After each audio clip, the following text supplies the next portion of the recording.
So the Tulsi hit came and also the Bernie hit. So I reported to you last week that the New York Times did a pretty shameful piece where they tried to link Bernie Sanders to basically being like a Soviet sympathizer. It was basically in the headline. So Bernie Sanders' campaign was rightfully ticked off. So Bernie requested an interview. And I'm not going to read the whole interview, but he wanted to get an interview because they smeared him. I mean, the headline was basically saying Bernie Sanders brings like Soviet-style politics back to Burlington. So this headline of the interview was equally as much an attempt to paint Bernie as somewhat like not American, against America. Do you get that? I did my best to stop American foreign policy. That's the headline? In an interview, one of the leading candidates for the 2020 Democratic presidential nomination discusses his long-held opposition to war and his support for socialist leaders. Ooh. So Sanders said, he started out by saying, "Let me just say this. I plead guilty to throughout my adult life doing everything that I can to prevent war and destruction. As a young person, long before I ever held any position, I was active in opposition to the war in Vietnam. As a mayor, I did my best to stop American foreign policy, which for years was overthrowing governments in Latin America and installing puppet regimes. I did everything that I could as mayor of a small city to stop the United States from getting involved in another war in Central America, trying to overthrow a government. I am very proud that in my small city, we established two sister programs, which I believe honestly are still going on today. One with Yaroslavl, a city in Russia, the other with a city, Puerto Cabezas, in Nicaragua. And I happen to believe that cultural exchanges and student exchanges are a very important tool to try to bring people together and avoid wars. While we're at it, I also helped to lead the opposition to the war in Iraq.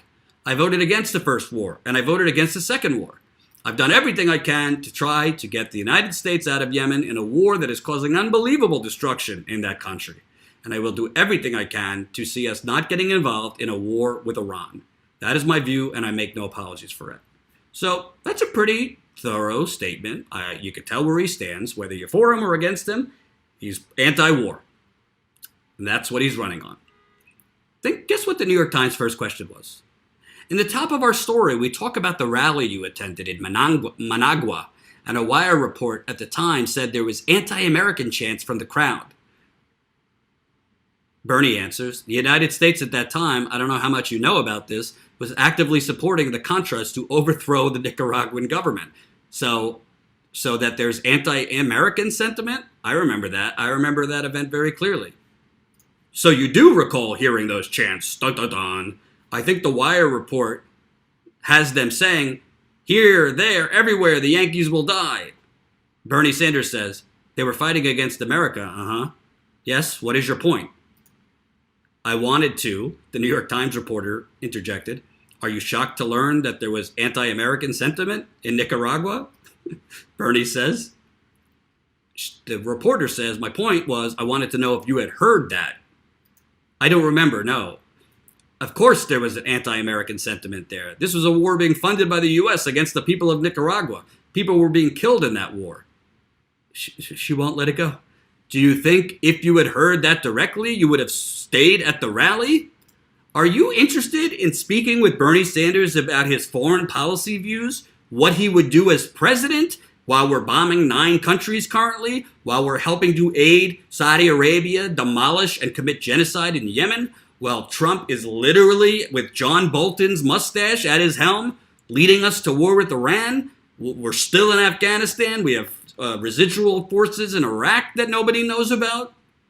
Trump has doubled and tripled Obama's drone war. You interested in talking about that? Or are you interested in basically painting Bernie Sanders into a corner as not leaving a rally that had anti-American chants?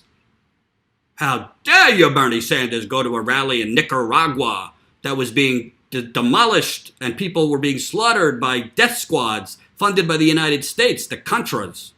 How dare you not turn around and poke your thumb in them for saying anything about super duper yeah America. I think Sydney, with all due respect, you don't understand a word that I'm saying. She continues, do you believe you had an accurate view of President Ortega at the time? I'm wondering if your Bernie says, this was not about Ortega. Do you understand? I don't know if you do or not. Do you know that the United States overthrew the government of Chile way back? Do you happen to know that? Do you? I'm asking you a simple question. What point do you want to make? The Times reporter said. Bernie says, my point is that fascism developed in Chile as a result of that. The United States overthrew the government of Guatemala, a democratically elected government, overthrew the governor of Brazil.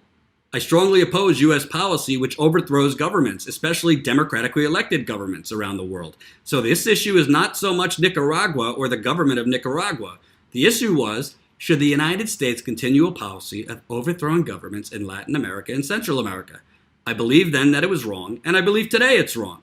That's why I do not believe the United States should overthrow the government of Venezuela. I'm wondering if now you view Ortega and the government differently, knowing what you do now. Well, this is now 30 years later. Something like that, the reporter said. I'm very concerned about the anti-democratic policies of the Ortega government, yes. The Times reporter, is there anything you believed about Latin America or the Soviet Union in the 1980s that you no longer believe today? No. The Soviet Union was an authoritarian dictatorship, and that's what I believed then, and that's what I believe the case to be today. That's why they were there. That's what they were. On the other hand, I was going to do everything that I could to prevent a nuclear war between the United States and the Soviet Union.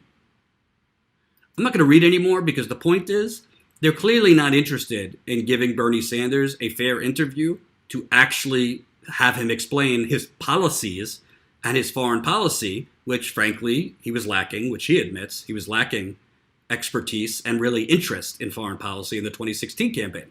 But they don't care. They don't want to hear him or give him a platform to share his foreign policy views, which frankly are pretty popular. Again, I think Tulsi Gabbard is a little stronger on it, but Bernie Sanders has spoken out about us going to regime change with Venezuela and us going to war with Iran. And he has spoken out against, war first. And he's spoken up for diplomacy and cooperation between countries. And he's not somebody who's going to make military arrangements and policy based on whether we're getting oil. So between the Daily Beast attacking Bernie Sanders, the New York Times, this was the second piece in 48 hours, not so subtly trying to paint him as a Soviet-sympathizing, pro-communist boogeyman. And the reason they're doing that is the New York Times knows its demographic. It's an older reader. Yeah, they have some younger readers, but most of the New York Times are establishment, capital E establishment, sipping their tea and coffee in the New York area, D.C., internationally. They're not the Bernie Sanders base. So basically, the New York Times is playing to its audience pre-existing biases that are formed by reporting like this. It's a shame, too. And by the way, people were criticizing Bernie like you're acting like Trump, attacking a reporter. He's not attacking the free press, but I would, as a reporter, if I ask questions like that, I would expect to be attacked.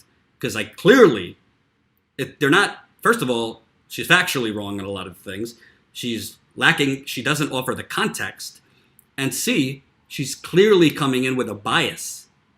If I'm interviewing someone that I know I'm going to be hard on, I actually don't write first question, like go for the throat. That's not the way you do it.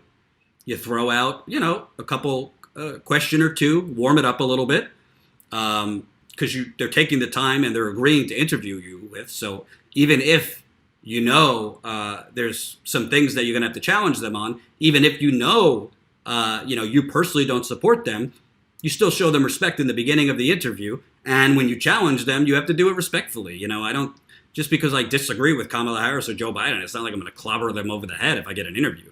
It's not the way to do it, and you're not going to have any credibility as a journalist if you do it like that. But right out of the gate, Bernie Sanders makes this pretty in-depth, I think, serious statement about his views, and she says, well, what about hearing this chant at a rally? Hope you enjoyed that last video. Hop on over to statuscoup.com where you can sign up for our email list and become a member for as low as $5 to $10 a month. Membership is how we grow. That's statuscoup.com/join. And remember, join our email list so we can grow the revolution with you.